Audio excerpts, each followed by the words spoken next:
I definitely had a lot of areas, especially around dating and relationships and being worthy in that respect, where I really felt like this is just the cards I got dealt. And instead of being able to actually change the cards that I got dealt, I just had to learn to play around them, if that made sense. Yeah. Another one that came up a bit was around business too. I was never much of a natural entrepreneur, although funnily enough, after I did a bit of shadow work around it, I realized that I was, it just never got encouraged. Like I was Mm, coming up with trading card games and figuring out how to sell them to people in like year three, which is like fourth grade or something like that, all that kind of thing. But it just was never really reinforced. But to come back to this theme that we're going to be talking about now, I think this is such a big kind of fear that a lot of people have. So I was wondering what thoughts you have on this, and obviously you've seen your own journey and clients that you can kind of speak to a person who's maybe feeling this way. Like they watched all the podcasts like this. I mean, they've gone all the way to watching this podcast, right? This isn't exactly mm, the thing that you first kind of stumble into. So clearly they've been yeah. through a few heroes' journeys, but something still hasn't clicked. How would you speak to that? Yeah, it's a great question. If you're finding this podcast is incredibly niche, we're not Yeah. shining in the views category right now, but that's No. okay. Yeah. Um, I think what emerges for me is just when you go through self-development, often that 3.5 journey where your morning routine looks like cold shower, 20 push-ups, meditation. I don't know what the kids do now, like bone smashing is probably in that morning routine now. Yeah. But you're just kind of like adding on, Yeah. and it's a lot of adding on. And you're really excited because you just did 30 days of cold showers every day, or Hmm. whatever it may be, whatever like the new thing is, or 30 days of meditating for 20 minutes. And even if you penetrate a little bit deeper than that, maybe you did some real Vipassana. Me and you actually went to a 10-day Vipassana retreat, and Yeah. it was good. I liked it. But there were definitely people who had been there for years and years and years, and some of them had some beautiful breakthroughs, but some of them were a little bit spinning their wheels. Hmm. And just the difference between that to really almost surgical change when it comes to the internal map or internal architecture Hmm. can be really quite daunting in some ways. Yeah. I know for me, sometimes when that finally breaks, you're like, and the light comes through, Mm. there's always this preciousness of like, oh, I don't want to go back to the old thing. Yeah. I need to hold on to this. I didn't realize it could go. I Yeah. gotta make sure I hold on to this light because I don't want it to go back to that. Yeah. And it's so drastic, but it can also almost be a little bit scary of like, oh, now I need to really hold on to this. Yeah. And I suppose what happens there, and there was a client like this actually, who had been adding on so much Right. and really gone into um, that way of doing it, that kind of self-development for a long, long time. Mm. They were actually very successful. So even the story that they were just spinning their wheels wasn't exactly true because Right. they were Yeah. actually doing meaningful things externally. It was just It's spinning their just, wheels in relative to where they wanted to go, right, and how they felt. yeah, how they felt. Yeah, Yeah. that's like the key thing here, I suppose, is Yeah. how you feel. Hmm. Some people feel like they're spinning their wheels when they're going to 20K months, 30K months, whatever it may be. Yeah. And that's still spinning their wheels because inside they feel like, oh, that's not enough. Yeah. Or they may even feel like that's cool, but I feel like shit. So Yeah. what do I do? You Yeah. know? And so, yeah, a guy came to me and that was kind of a little bit of the story. He wasn't really spinning his wheels, but he felt like that internally. Mm. Hmm. And he had a few stories around, oh, I don't know, I've done this before. I've done the meditation, I've done the cold showers, I've done the breathing. Yeah. I don't think this can really be a deep change. I'm like, all right, that's cool. Let's Yeah. just see what happens. Yeah. But he still had the openness And to go and work with you. yeah, Yeah. yeah, the Yeah. dude was great, really open. Yeah. But he was just a little bit had his doubts.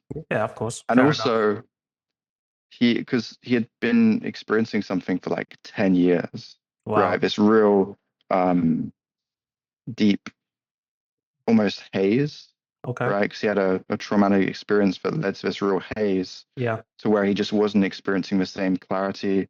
His internal experience went from very open actually to almost very tight and very stressed. Wow. And he had tried everything, Yeah. to get over that.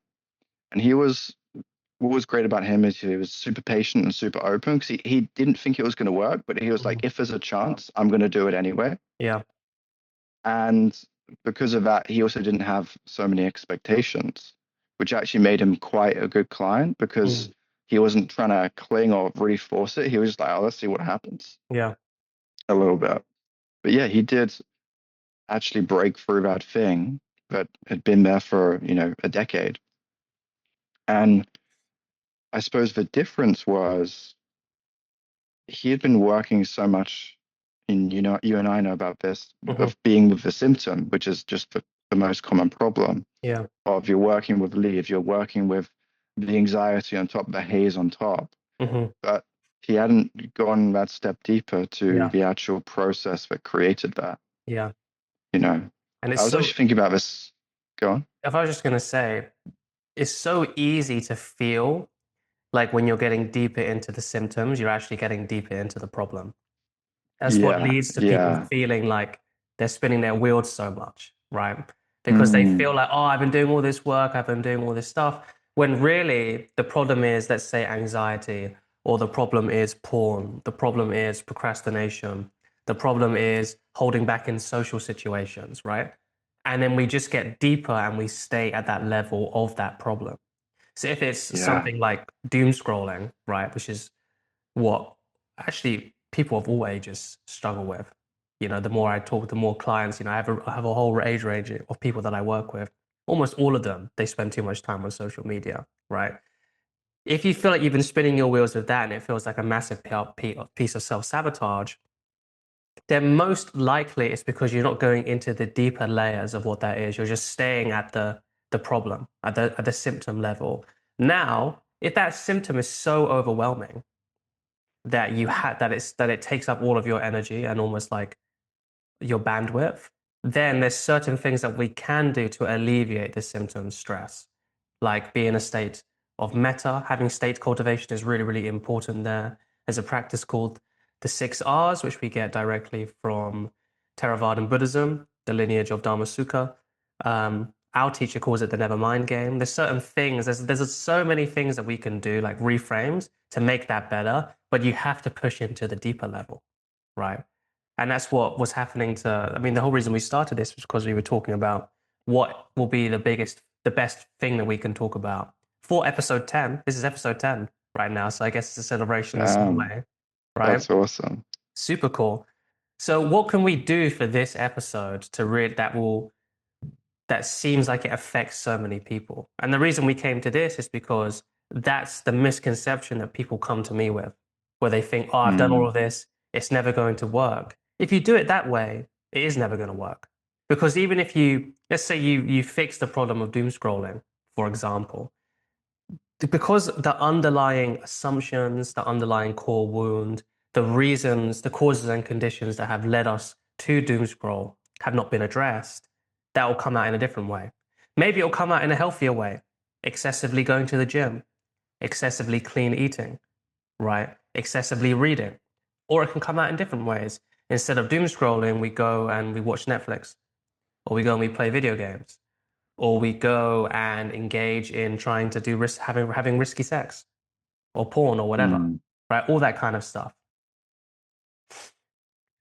That's bad. Not Yeah. allowed to do that. Cameron Borthwick, ladies and uh, gentlemen.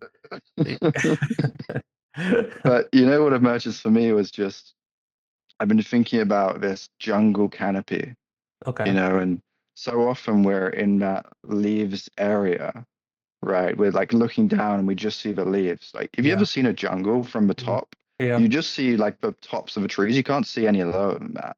And Yeah. it's so I think that's such a great metaphor because that's literally what we experience when we're Wow. dealing with a Yeah. symptom. All we can see is the symptom. Yeah. You can't see any lower than that. That's such a You good have to metaphor. really like know that there's something lower because otherwise you just see a sea of green, Yeah. you know? Yeah. And, if we're just trying to trim the hedges of these, like the jungle, right? The Even if we've got Amazon some really good jungle. trimmers, Yeah. It's we're just not gonna, going to happen. it's gonna Yeah. be a little while. I mean, it's gonna Yeah. grow back and we're gonna be really annoyed, but it's grown back. Yeah. But then if we come down to the root, and let's say that was like a bad tree, a real naughty tree, Yeah. a shadow tree, we might A call it. shadow tree, And we right? remove the shadow tree of the jungle. And this is like just, it's not making the jungle a very nice place. It's getting in arguments with the other trees. It Mm. wasn't even meant to be there. It was just some random tree that someone threw here Yeah. and it started An invasive growing. species, maybe. Yeah, an Yeah. invasive species. So we get rid of that and then we plant, or we don't even plant anything. We just see what emerges, right? Right. Because in this metaphor, the tree emerges organically. Yeah. So slightly different to real life, but that's okay. Roll with it, guys. And then because of that, when that emerges, we don't have to worry about changing the leaves. Yeah. The tree's going to do all of that. The tree's going to not have those old symptoms. It's just going to generate from that light, from that internal Right. essence. Yeah. And we don't know what it's going to generate, Yeah. but because it's not a shadow tree, it's going to be something fantastic, Yeah. you Exactly. know? What that actually brings up for me, first of all, it's a great metaphor, is before I knew a bit more about ecology, let me just be clear here. I'm not like an actual ecologist, right? I'm interested in it. I like to see how things are, how things affect, how different systems of thinking affect other different parts of thinking. But I used to think that forest fires were just due to climate change, and that's wrong. There's always been forest fires because it's part of the cycle, the life and death cycle of the forest, where you burn down. What fires do is they burn down all of the dead trees, or all of the rotting trees, all of the trees that are on Mm, their way out. It's actually really hard to burn down a healthy living tree that's full of liquid, right? It's full of water. It's full of sap. It's full of all that kind of stuff. And wood also is really hard unless you're in a really intense fire. If you're a thick tree, it's hard to burn that down. But what happens is from the burning process, there's ash and the ground gets much, much more nutrient rich.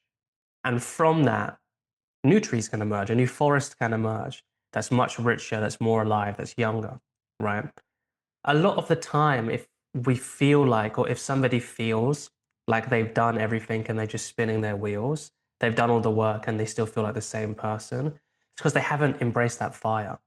And it's not because there's not a mm, willingness to, but it's because if there's no system in place or if there's no thing in place, for lack of a better word, that is the forest fire, uprooting yeah, it from the ground up, that's never going to happen.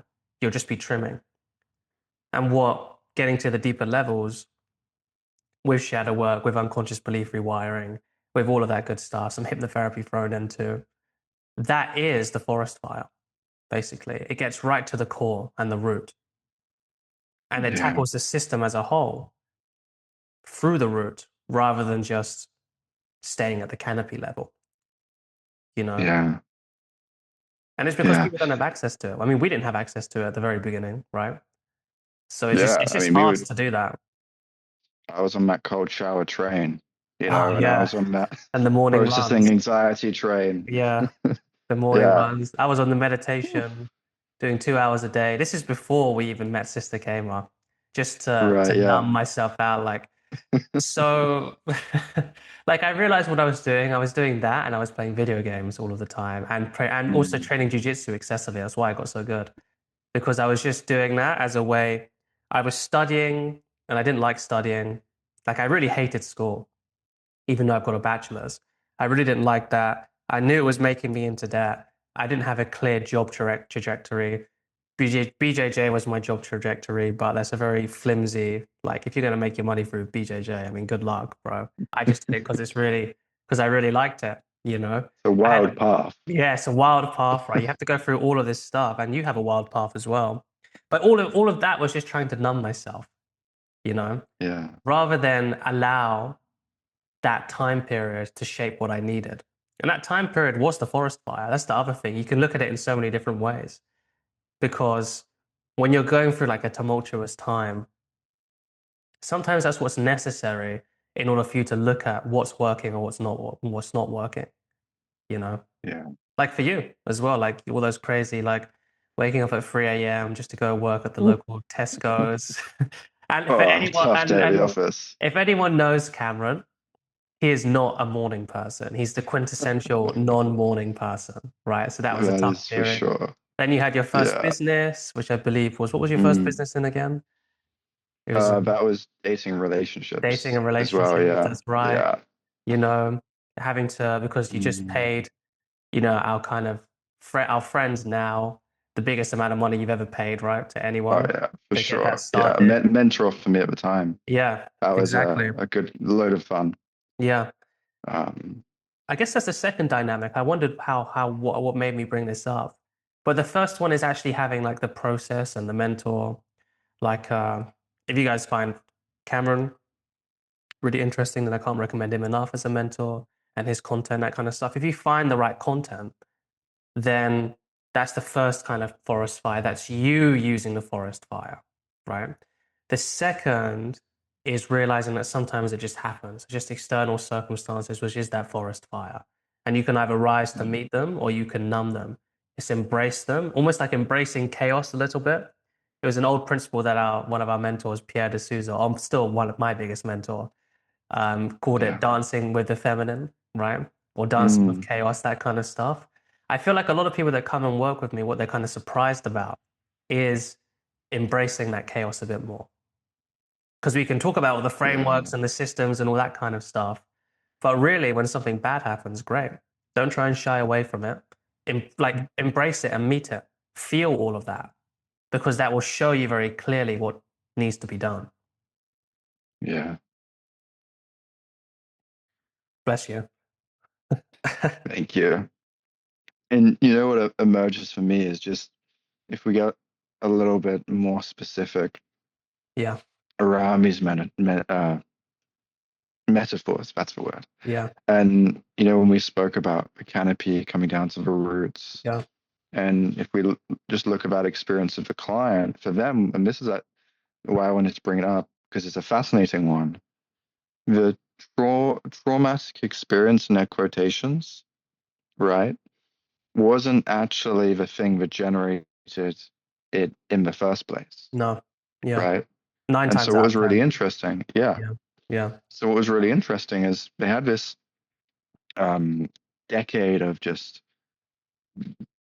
very, very unique experience. Actually, the only person I've ever heard having this, but this real haze, almost like a constriction on their mind, where they didn't trust their mind at all, Wow. right? Wow. And they couldn't open up. They couldn't even meditate for forever, right? It was so challenging. And we came back to the initial experience, but then because essentially what the experience was they were pushing with certain medicines Mm, a little too hard, and they okay. had a problem with that, A backlash. a backlash. And but then we explored because he Is was this like plant medicine just stuff? yeah, Yeah. yeah, Okay. Yeah. exactly. Um, but he was clever. He wasn't like looking at the symptom now. He was like, well, that's the event that created it, Yeah. right? So he's even going underneath the canopy. He's Yeah. not trying to deal with Okay. the haze now. He's like, oh, that's the thing that created it. I'm like, great. Yeah. But then we realized that was actually almost a branch, Wow. and it wasn't even the trunk or the root, right? Because what predated that was a real pushing for Mm, something bigger, something more that led to the backlash. But the backlash came from the pushing, wow. and it came from something much deeper. Okay. And so when we explored that and got to something which was much deeper, and they had an experience, very early on, like 1, 2 years old, Mm, and it generated an assumption, a story of almost I need to hold other people's pain, or it's like my responsibility to to be in charge of them. And also this a secondary part of it was um, essentially people left and it's my fault kind of Okay. thing. Yeah. Right. And so that led to this pushing, that led to the backlash, that led to the haze. Mm. But when we just went with that, it seems entirely completely unrelated. Like how do we get there? Yeah. But when we follow it down, just with the loving witness, just Mm. seeing with curiosity, we got there. And then we gave that back, Mm. and we gave back that assumption, that Yeah. introject, right, that false truth. So there was an event, but the event doesn't have to mean that. And so when that was given away, it was breaking away that tree, uprooting it, like you said, the forest fire, Yeah. to make space for something new. Yeah. That then grew up to the point where the traumatic experience, the backlash, was actually seen in a whole new way, and actually not internalized in a completely new way, to a point where it wasn't creating any suffering. There was a real learning from the experience. Mm. And then to the point where the haze just disappeared and there was a deeper trust and connection Mm. with his own mind, right? Wow. With who he is and his own connection. But I mean, what a wild story that is. Like how we Yeah. get from this coming through the haze, and then it all seems like it's pointing here, Yeah. but it's not even that. It's something I mean, no far wonder he was deeper. trapped for 10 years, you know? Oh God. I mean, and isn't that the thing? Like you and I know this perfectly. We're both somewhat skilled at this, Yeah. fairly skilled. You're incredibly skilled at this, Thank you. and yet we often require support from others, from mentors beyond us, from Right. peers, Yeah. because it's really complex Yeah. at It's super times, complex. and Yeah. sometimes you're just drowning in the leaves and the weeds and all the branches. You're like, Yeah. where the hell is the root? I have Yeah. no idea. Yeah. Yeah. And that's part of it. What came up for me when you were saying that was something that one of my formative mentored mentors in hypnotherapy said, James Tripp. Um, and I don't know where he got the study from, but it's something which always stuck in my mind, which is when they did a study on PTSD, the US military, when something traumatic happened, but the person didn't sleep within 48 hours of that memory, then they didn't develop PTSD.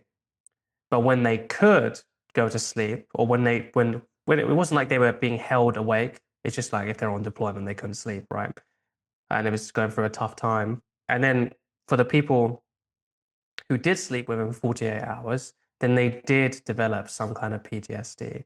And the conclusions that they drew from that, well, I'm not sure if they drew the conclusions from that, but James Tripp did.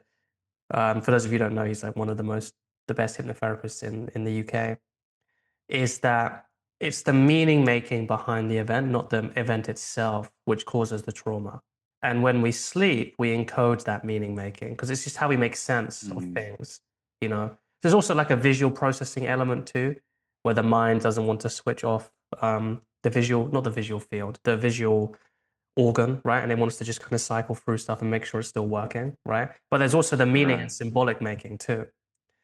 And I found that really interesting. And it's exactly what happened with this guy, where it wasn't necessarily the event itself, it's all of the meaning that we make around it and how it Yeah. connects to this, and then Yeah. all the underlying blind spots. And then, oh, there was actually this thing that I didn't look at. And sometimes it takes something like that, like something really strong, let's call it a strong experience, that highlights your blind spots. Like we all have blind Yeah. spots. We all have blind spots, trust me. Yeah. Yeah. But sometimes we don't really get confronted with them until it's in that strong experience, right? And we shouldn't take Mm, that strong experience as something which is not progress or something that's spinning our wheels or something that is proof that we've done all this work and it hasn't stopped, right? Whilst we can take all of that yeah. information, and I'm not saying that it's not true, we can see, oh, wait, that is also part of the path as well, Mm, you know? yeah. And I guess Yeah. there's another part of this, which is actually having the belief that that kind of change is possible for people. Because I think that's the one thing that we haven't talked about yet. Yeah, which yeah. is people, so for some way or another, it's almost like what I said at the beginning, like these are the cards I've been dealt. How do I play the best hand here rather than realizing that I can just start a new game, Mm, you know? right, Or yeah. rather than realizing that, yeah, this hand might not be great, but there's always another one. And I can change Mm, just as easy as you can in the game, you know? yeah. For me, I guess it was not having proof, a combination of not having proof, not really, and then also having loads of introjections and beliefs around this is just not possible for me. This is just how I am, right? Mm, And then for my clients, I guess, is also the same. Like they've been, it's all, or what it comes down to really is an identification on the identity or the narrative that you built for yourself. So one of them is like very, I mean, he's a doctor, but he's like got a very airy kind of personality, very happy, very bubbly, very go with the flow. This person couldn't really visualize himself as a leader, as being even respected, as being somebody who could show up in social situations, and now he can. Um, in his words, not mine. I just got I'm running some stuff, so I got a testimonial from him, and this is one of the changes that he realized. And before, like now he's a therapist, and he was always involved in therapy and hypnotherapy and that kind of stuff. Now that's actually his job. Even despite all of that, as we were working together, because he was a doctor first and he went to being a hypnotherapist, he was still like, maybe this is just the limit is this is just who I am and I can just work around this. Rather than the mm, full deep rooted truth that, oh wait, no, like this is completely malleable. I can change this. But it comes from yeah. whenever we got to that point, like, there's almost that door. If anyone's been sitting meditation for a long time, if you have the right teachers, there's a place you get to, which apparently you just is the place which just before you tip over and have like an awakening into Nibbana. And there's like a door. It's called the door. What did Sister Gamer call it again? Falling through. Falling through, but there's like a door before it. Do you remember? And for me, I had Uh, loads of fear come up before it, and you got too excited, and then it went away. yeah, I was like, I want to Yeah. go through this door, and it never happened, and I was just Yeah. really disappointed. So basically, if you tip over into that, it means that you've attained like the first stage of awakening in the Theravadan model. There's also just before, sometimes this happens with a client breakthrough, they get to like the door of breaking through. And then there's like some last little bits of identity, like, oh, but what about this? What happens a lot of the time for people that feel like they've done all the work, are just spinning their reels, but still feel like the same person, it's because that identity is not holding them back. That adds like too much of like a personality to it. It's more like Mm, they are holding themselves back because of this identity. It's not the identity doing yeah, it to them. It's because they've been used to this character so much that it doesn't feel safe. Like yeah. I'm working with someone right now, another doctor actually, he's now a hypnotherapist, and he he can see what's happening because obviously he's very advanced. But we keep on pushing the breakthrough, pushing the breakthrough, pushing the breakthrough of not being so doubtful and skeptical of himself. Basically, his father was Mm. super skeptical. Like this guy, like you would say, this is a phone, and the father would look at him like, really? Like just a massive skeptical, Uh, And obviously, when we got into it, like the reason his father's like that is because he's the youngest of four brothers or youngest of three brothers, something like that. And like always had to kind of fight for his meals, to put it super colloquially, like academic and academia and yeah. being smart was like one of his ways to do that. But he's super skeptical.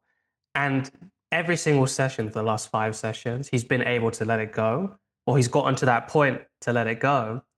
But he can't do it fully because he knows he's doing this because he's like, oh, but I don't want to. I know this is good Mm. for me, but I don't want to. Right. So what we do Right. is we just say, Yeah. just give back as much as you can. And Yeah. each time it's an improvement, right? Because that's the most sometimes you have to work like that, right? But that was the Mm. same for me as well in my journey.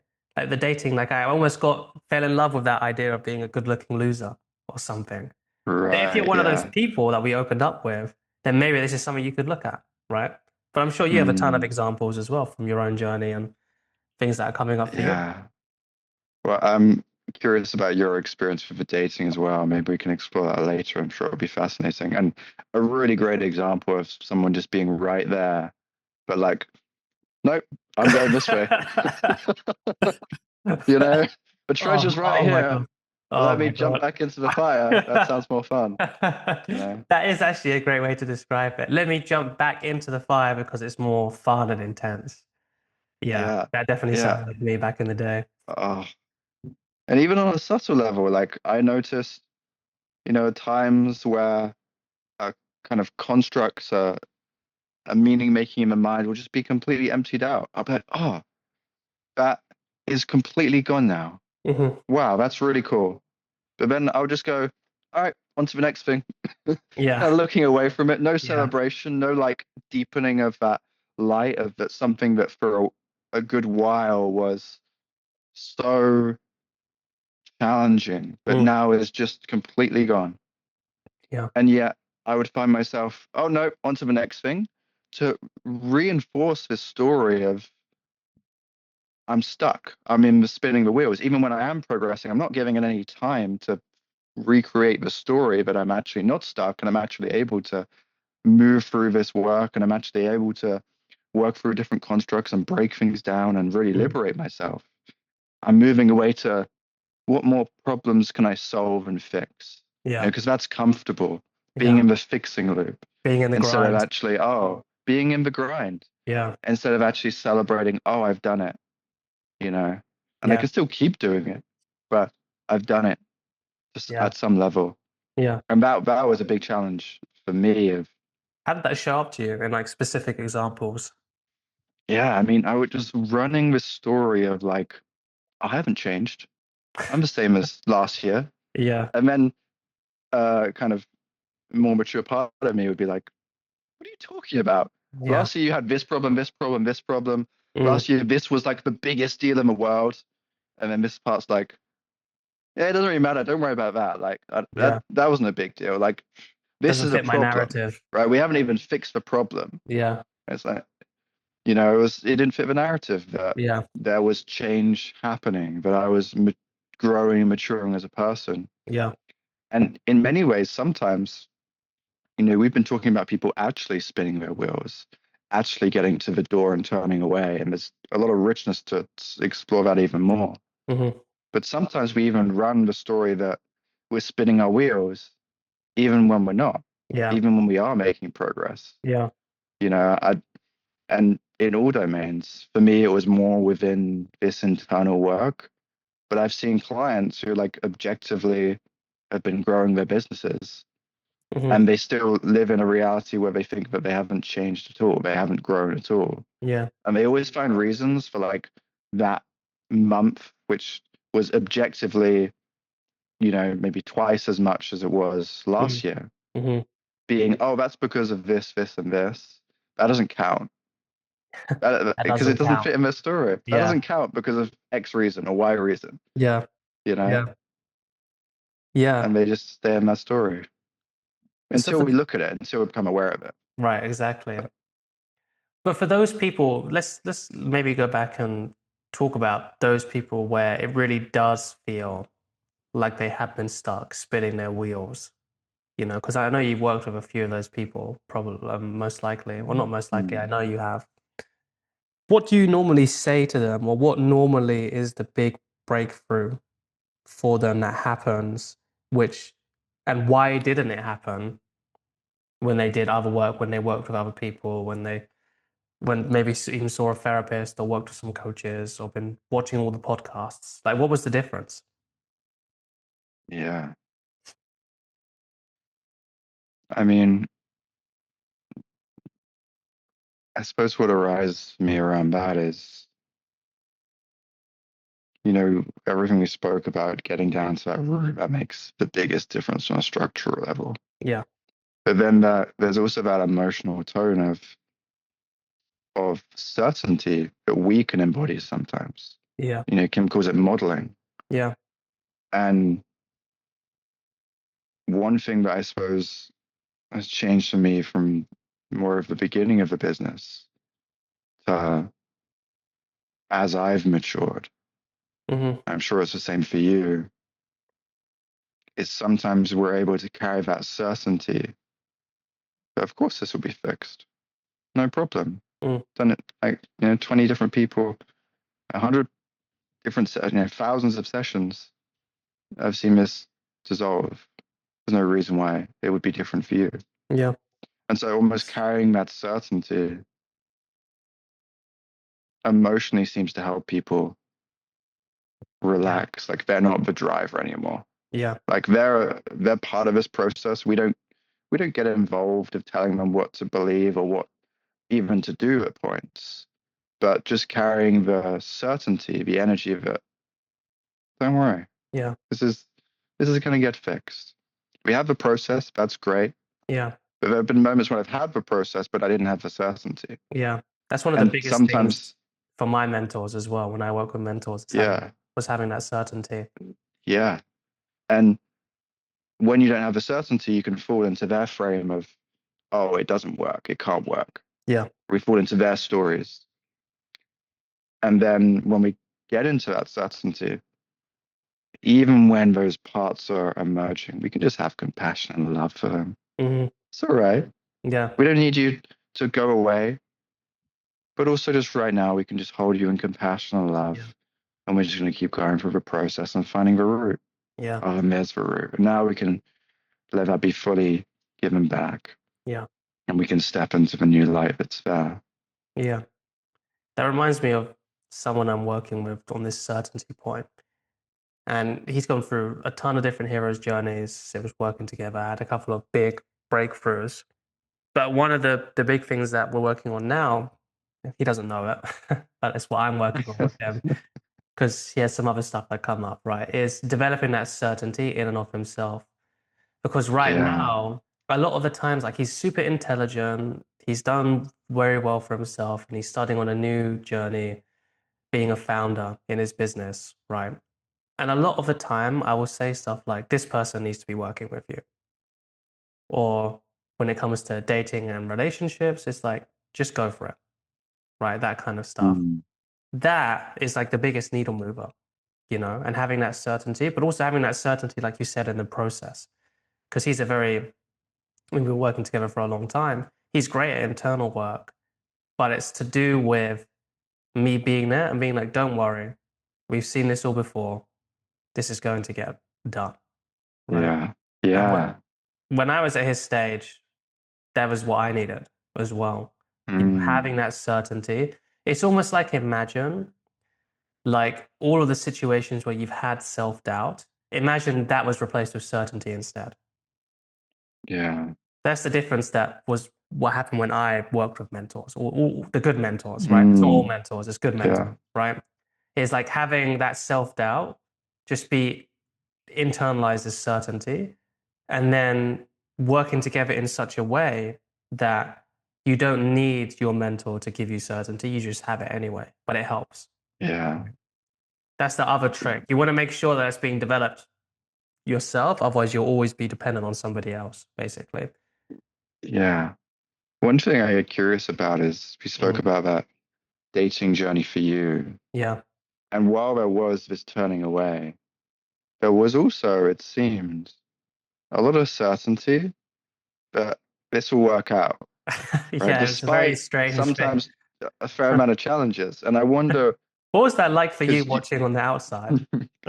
well, my curiosity is both the certainty of the mentor, obviously Pierre, Yeah. amazing mentor. He had deep certainty, but then there was also an internal certainty. Yeah. And it was funny for me just watching of, you know, this is hard.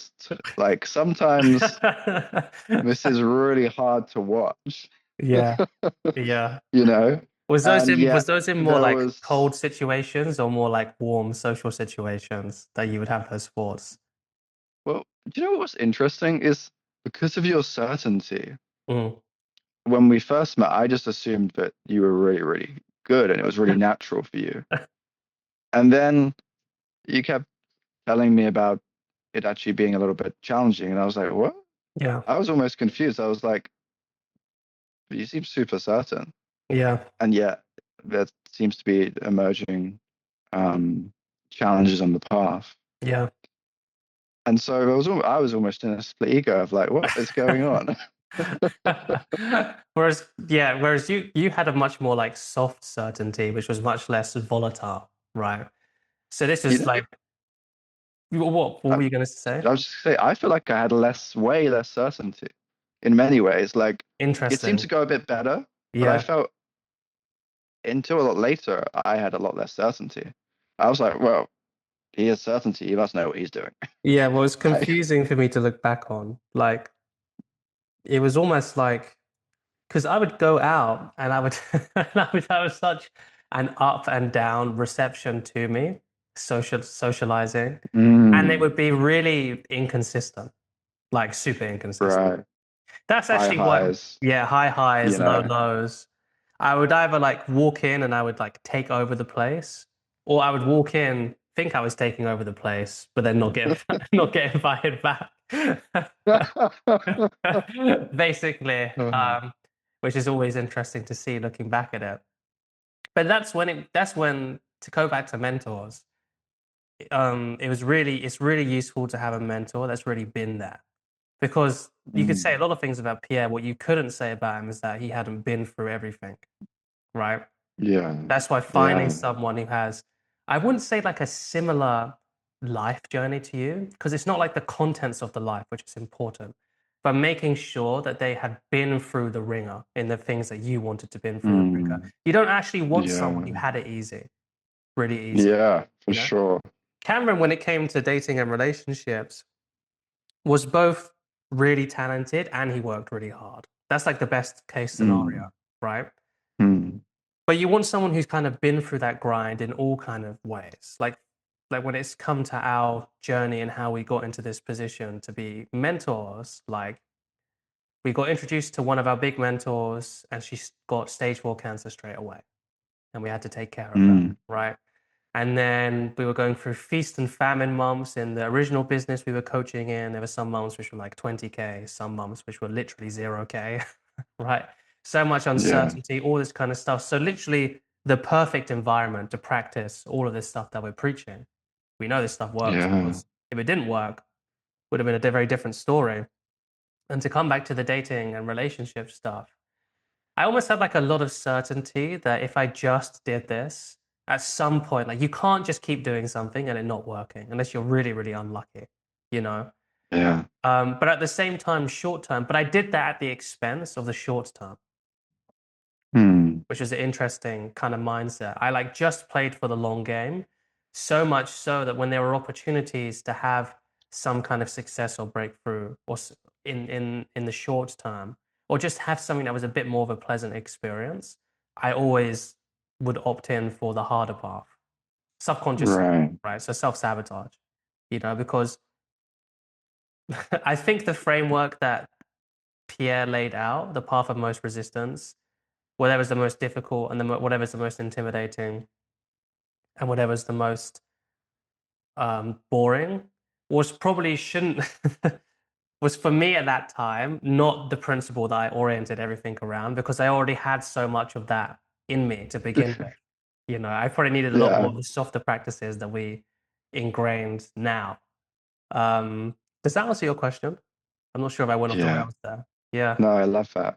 And it kind of brought up a bunch of things. One of them being when we take a blanket belief Hmm. that can be useful, it's it's still a blanket, Yeah. like path of most resistance. Well, that's a wonderful thing. But Yeah. if that's just your whole visual field, Paradigm. everything is a resistance. It's like, Yeah. no, I can't win now. I have to win later, Yeah. I have to you do know? whatever's the most intimidating now. Yeah, yeah. Like, so it's like in a business context, someone's like, would you like my money? And you're like, no, I'm going to go over the person who doesn't want my money, And I'm going to try and sell doesn't want them. to give me money. I'm going to Yeah. sell them. Yeah. You go away now. Yeah. You're I'm going making me for the into a long game. pussy. That kind of Yeah. thing. Like, I'm going to go and do And the hard thing. yeah, yeah, It's so exactly. And it's unnecessary. in that, even in that context, going and trying to sell someone who's much more challenging, you're going to learn a lot. Yeah, but you right? could So do there's so both. much richness in the hard path. Yeah, Yeah, exactly. You yeah. just don't have to. You can take the It's money, not then an go and do either it. or experience, You know? I wish I could have Yeah. explained earlier. Yeah. But what was that journey like for you? Like you had other journeys. This was when we were living in Budapest, obviously, and obviously in Poland as well, where it all kicked off. But from my point of view, like it just felt like it was obviously you had your issues. It felt like you, like I said, you had a much more softer certainty, but you just said that you didn't feel like that, right? No, no. I mean, it would go well, but I would do actually. Oh, that's a great point. I didn't even realize that now. Well, The same pattern of I'm not there yet would arise in that as wow. well. So something that would look great externally, oh, like, oh, it's going well for Cameron. Yeah. I would always find a reason that it doesn't count. Yeah. I'm not there yet. Oh, that doesn't count because I've still got this problem Yeah. because I didn't do it this way. Yeah. You know, I would have, maybe a wonderful experience with someone that would suggest and I would feel very relaxed and I would be able to express myself fully. But I would always come up with a reason for why it didn't count as me um, growing in this area. Mm, Didn't count as me being there yeah. because there was a little bit of similarity to you of the hard path, but it wasn't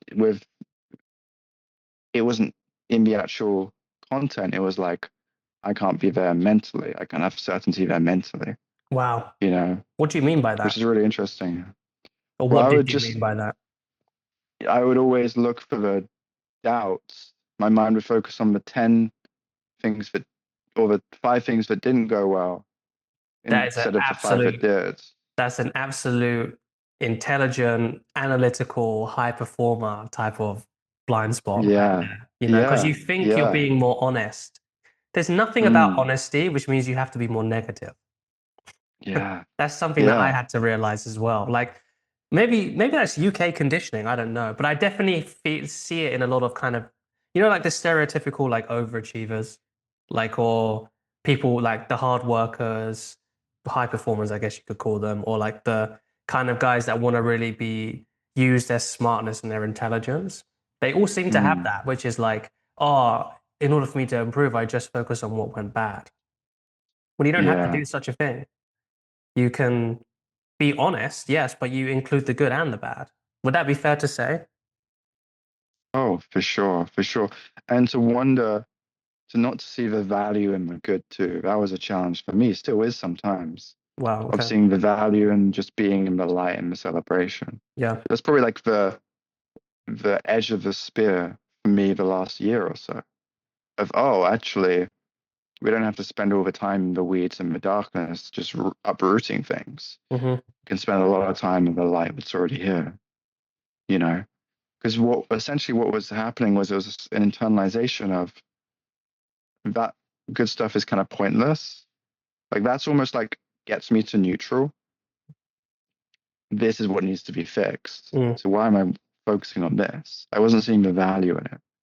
I wasn't seeing first of all, just the beauty of being in celebration with it. hmm.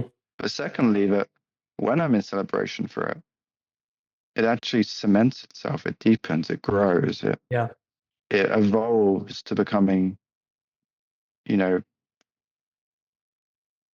vaster than it was before.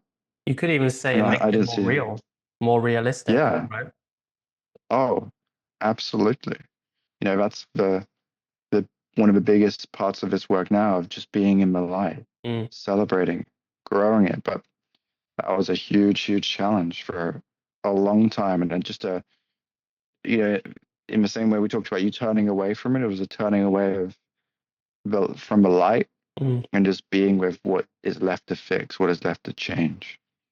What that just sparked in me, that this phrase you keep using, turning away, I really like it because I'm thinking of a few of my clients right now that obviously we moved through this part where they had this issue where they'd done so much self-actualization, self-development. Maybe they'd even worked with some coaches, or they had worked with some coaches, some therapists even, and it still felt like they were fundamentally the same person with some external Mm, successes and some even internal successes and changes, but it was missing that deep rooted kind of change, is whenever you feel like a part of your personality is dependent on a lack somewhere, that's something to investigate. What do I mean by that?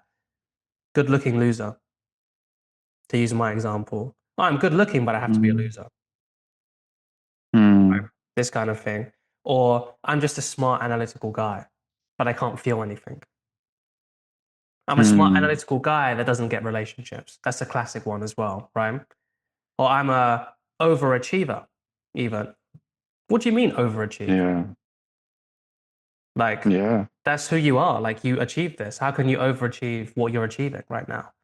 Does that mean that somehow you're down here and you have to work up? The underdog, right? mm, Sometimes all of these frames are useful, and most likely we have them because they were useful at some point. When our what we can call ego when our ego development, right, was a bit less mature, it kind of has to like you're supposed to go into these symbols and these archetypes. Like it's super useful because you haven't got a good grasp of who you are. You can use these things as guidelines, but at some point we have to grow past them, yeah, integrate them and then transcend. So whenever you feel, I want you to like if anyone feels like, oh, this is them, look at what parts of your personality that you like, first of all, not what you dislike, what you like, because this is the part which never gets investigated most of the time. I know from my journey, right?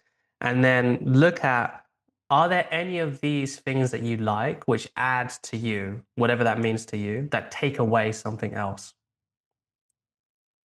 We've already talked about them. yeah, Overachiever, analytical guy that just doesn't get women or dating or relationships, mm, or a smart guy that's good academically but not good here, or street smart but not was never really smart with maths or something like that. Anything like that. Just look and be like, how did you actually get there? You know, that's obviously what we're here yeah, for. It's what our content's here for. I got my free product, go into detail for that. And then Cameron, I recommend you go reaching out to him and working with him if you vibe with him.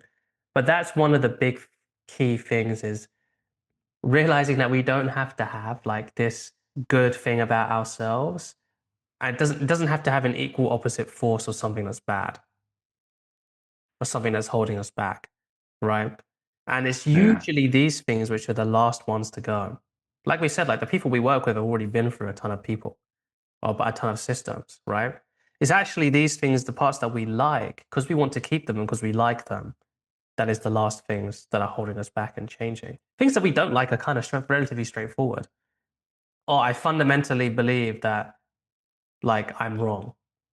I'm not saying that's simple to fix to someone who's struggling with that, but it's very black and white. It's very much like this is not adding anything to me, you know? Does that make sense yeah, to you? for sure. That makes so much sense. Just looking at when you kind of almost dim the light with a caveat, Yeah. you know, there's this light in me. I'm an achiever. I'm doing really well, but I can't maybe live a full life.